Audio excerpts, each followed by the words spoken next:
This one was actually requested by one of the followers. They said, how do I change a normal switch into a dimmer? And I think the guy must have read my mind because, yeah, I had this job to do. So I thought we'd film it and then explain exactly how I did it. And this switch, we have 3 light switches that control the switches in the restaurant. 2 of them we're changing to a dimmer. And then one of them is going to stay on a switch. And the other one is going to be for the emergency still. As you can see, I got quite a few cables in there. I think it is a 35mm back box, but there's a lot of neutrals joined and a lot of earth joined. So what my best scenario with this was, I was going to get grid MK. MK was my only option really for grid because I didn't want to have to go through the Skullmore because it was too big to go into the back. Even though these dimmers, they are quite big, I thought I had enough space. So I went for it, got the MK grid, and we're going to fit this into this switches here. And my plan, so not to get everything mixed up, was do one at a time. Basically, I'm taking out the switch live for the lights that I want to dim and putting them into my new dimmer modules. And then I'm going to do the loop lives that are obviously going into this switch as well, into the top of the dimmers. But I'm going to put the modules in first, and then I'll fit them into the grid, or the yoke, as you might know it. And on this dimmer switch, we've got L1, L2 and common.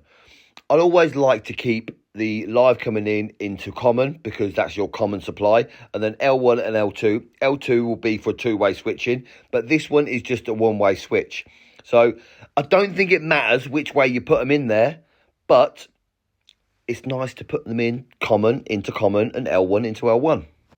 And yes, the single cables were doubled over, but I can't seem to get them into this dimmer, so I just chopped that off and put a single cable in on its own because there's small terminals inside this dimmer, so there's no point in doubling them over.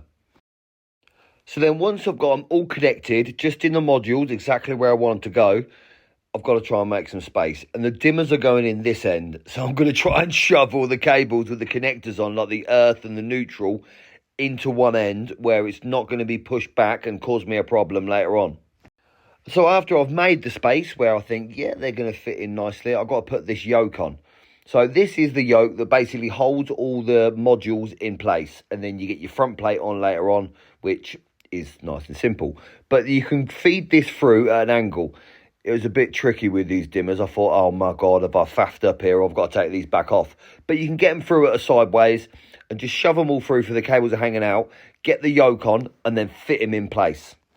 And this is where I just pushed them nice and neatly in. They don't want to be mega tight because they'll only pop out and it'll be a bit of resistance and it'll crack the front plate or something. So you want to make sure there's plenty of space in there. That's why we install 35mm boxes these days, because if you've got the loop in, the loop live and out going into that box, you've got connectors in there, so you need the space. So yeah, I'm struggling a bit, but I'm getting it in there nice and neat. Yeah, this clip wasn't proper, so I had to force it a little bit with the screwdriver. And then we've got the other 1-way switch and then the emergency key switch. They're quite small sort of things. They sit in there perfect. So all I've got to do is push them in and click them into the yoke. And then once they look nice and neat in there, all you want to do is get the little push knobs off, like pull them off because the front plate won't go over with them on.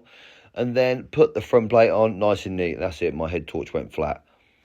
And then fix them on with the 2 screws. Yep, I need to adjust it a little bit with that yoke. So yeah, take them off again and sort of just so it goes level. I want the front plate to be nice and level and it just looks aesthetically nice and level. So you haven't got the switches sitting in a bit. You might have to adjust the yoke depending on the wall sort of thing. It's the wall and how it fits in there. But once they're on, they'll look brilliant. And obviously, don't forget to push your knobs back on. And there you go, 2 switches, and now dimmable, or on dimmers even.